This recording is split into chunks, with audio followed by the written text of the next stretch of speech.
গোলাঘাটৰ অকামলোৱা সমন্বয় ক্ষেত্ৰ বৰগুৰি গৰখীয়া ভোজ পৰম্পৰাগতভাৱে প্ৰতি বছৰে বৰ্ণাঢ্য কাৰ্যসূচীৰে গোলাঘাটৰ খুমটাই সমষ্টিৰ অন্তৰ্গত ঐতিহাসিক সমন্বয় ক্ষেত্ৰ বৰগুৰি অকামলোৱাত অনুষ্ঠিত কৰা হয় এই ডাঙৰীয়া সকাম। এজোপা শতবৰ্ষীয় বটবৃক্ষৰ তলত অনুষ্ঠিত হয় এই সকাম ভাগ। গোলাঘাটৰ লগতে অসমৰ ভিন্ন প্ৰান্তৰ হাজাৰ হাজাৰ লোকৰ সমাগম ঘটে এই অনুষ্ঠান ভাগিলৈ। সুধোৱা দেখা গ'ল ভক্তপ্ৰাণ ৰাইজৰ। প্ৰবাদ অনুসৰি এই স্থানৰ বটবৃক্ষৰ তলত মনোবাঞ্ছা পূৰ্ণ অৰ্থে চাকি বন্তি জ্বলাই প্ৰাৰ্থনা কৰে।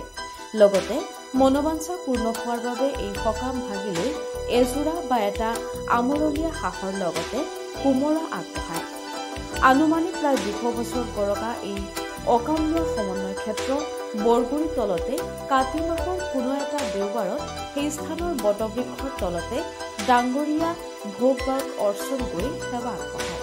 এই বৰগছজোপাৰ তলত সেৱা ধৰিলে এগছি বন্তি জ্বলালে নিশ্চয় মনৰ আশা পূৰণ হয়।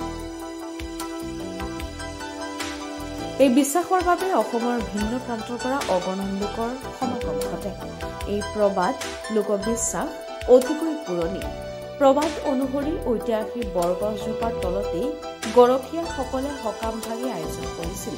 কিন্তু ইয়াৰ গুৰুত্ব আৰু মাহাত্ম্য যেতিয়া লাহে লাহে বৃদ্ধি পালে তেতিয়াৰ পৰাই এই স্থানলৈ অগণন ভক্তৰ সমাহাৰ ঘটা পৰিলক্ষিত হৈছে। অতি উলহ মালহেৰে আৰু আড়ম্বৰপূৰ্ণভাৱে অনুষ্ঠিত কৰা এই সকাম ভাগিলৈ পুৱতি নিশাৰ পৰাই ৰাইজ ভিৰ কৰে।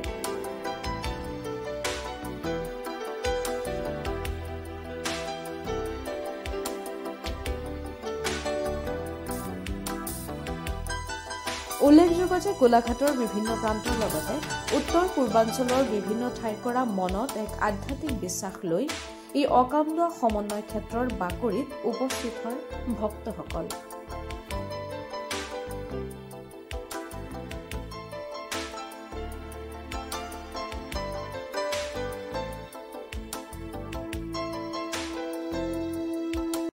প্ৰথমতে মই আপোনালোকৰ চেনেলৰ মাজেদি সদৌ অসমবাসী ৰাইজলৈ গোলাঘাট জিলাৰ অকামলোৱা বৰগুৰি ঐতিহাসিক সমন্বয় ক্ষেত্ৰৰ তৰফৰ পৰা আন্তৰিক আমি শ্ৰদ্ধা জনাইছোঁ।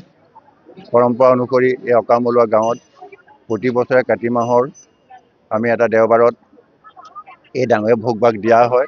আজিও আমি এই ডাঙৰীয়া ভোগ ভাগ ইয়াতে স্থিৰ কৰা হৈছে। অসমৰ বিভিন্ন প্ৰান্তৰ তথা অসম তথা বিভিন্ন ৰাজ্যৰ ভক্তসকল সমাগত হৈছেহি।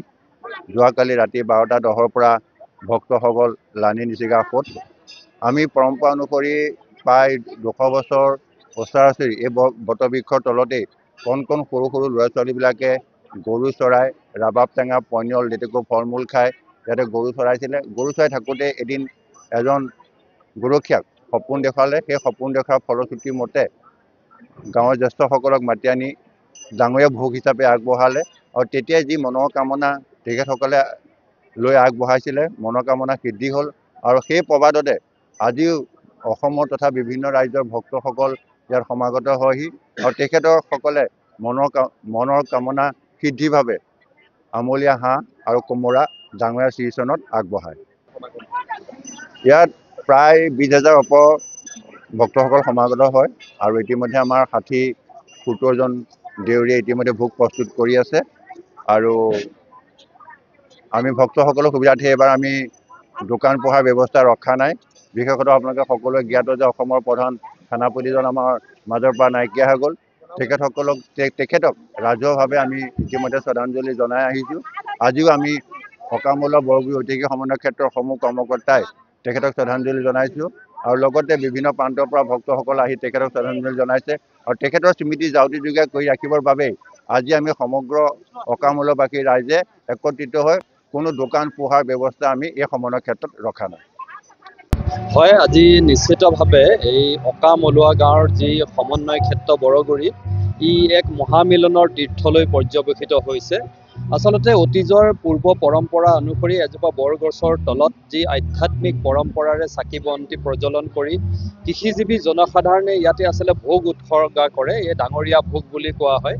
আচলতে আমি খুব ভাল লাগে যে এই যি আধ্যাত্মিক চিন্তাৰে ডাঙৰীয়া ভোগৰ যি পৰম্পৰা পূৰ্বৰৰ পৰাও দেখিছিলোঁ আৰু এইবাৰো আমি দেখিবলৈ পালোঁ যে বহু লক্ষ লক্ষ জনসাধাৰণৰ ইয়াত আচলতে ভক্তপ্ৰাণ ৰাইজৰ সমাৱেশ ঘটিছে আৰু ইতিমধ্যে এই বৰগুৰি সমন্বয় ক্ষেত্ৰত আচলতে কেৱল যে অসমৰ বিভিন্ন জিলাৰ পৰা আহিছে এনেকুৱা নহয়, আমি দেখিবলৈ পাইছোঁ যে উত্তৰ পূৰ্বাঞ্চলৰ কেইবাখনো ৰাজ্যৰ পৰাও আচলতে ভক্তপ্ৰাণ ৰাইজ ইয়ালৈ আচলতে ইমান দূৰ বাট কৰি বা ইয়ালৈ আহিছে নিজৰ মনোকামনা পূৰণৰ অৰ্থে আচলতে ইয়াত একগোছিকৈ বন্তি প্ৰজ্বলন কৰাৰ লগতে কোনোবাই যদি কোমোৰা উৎসৰ্গা কৰিছে, কোনোবাই একোটাকৈ হাঁহ উৎসৰ্গা কৰিছে।